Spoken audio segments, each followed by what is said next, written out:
Je m'appelle Grace Mbang et je suis doctorante en sciences de l'information et de la communication à l'Université Grenoble-Alpes et je suis aussi présidente et cofondatrice de l'AJC France, donc l'association des jeunes chercheurs de l'Afrique francophone en France.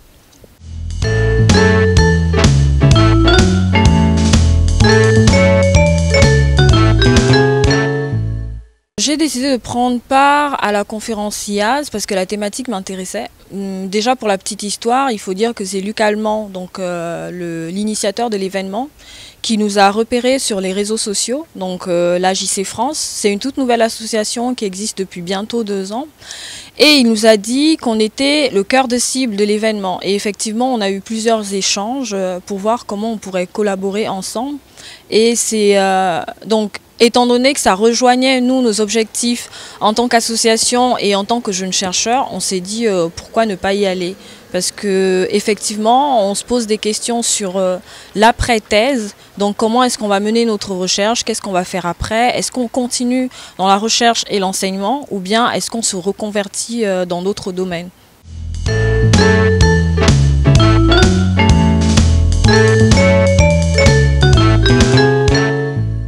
C'est sûr que la motivation principale, c'est toujours le fait de se dire qu'on n'est jamais mieux que chez soi. Donc forcément, il y a un attachement qui est là, dont on ne peut pas se défaire.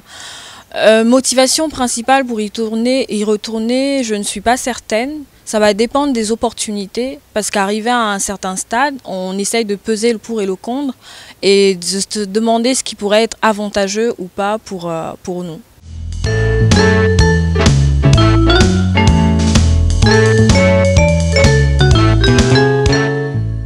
Les obstacles principalement, ça va être la sécurité de l'emploi évidemment. Et puis, alors moi j'ai une particularité, c'est que je suis arrivée en France il y a bientôt une dizaine d'années, donc ça fait quand même long.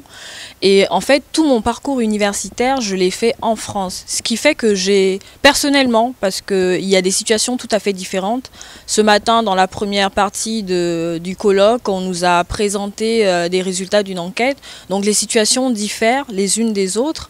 Et moi, ma particularité, c'est que justement, j'ai beaucoup de mal à comprendre le système universitaire et comment cela fonctionne dans mon pays d'origine, qui est le Gabon.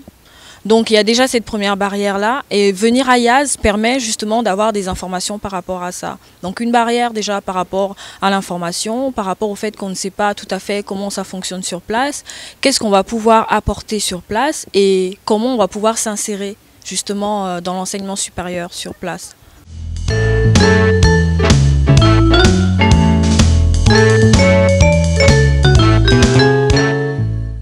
Ce que je retiens de la première partie et qui est super intéressant et qui entre aussi dans les objectifs de notre association, c'est la coopération. C'est-à-dire que peu importe où l'on est à même de travailler avec des chercheurs qui se trouvent dans d'autres pays, en Afrique ou même en Europe ou en Amérique. Effectivement, il y a la barrière de la langue, mais cette barrière-là, on doit pouvoir la dépasser et aller chercher l'information pour savoir dans quel programme on pourrait coopérer, comment est-ce qu'on pourrait coopérer et surtout travailler en interdisciplinarité.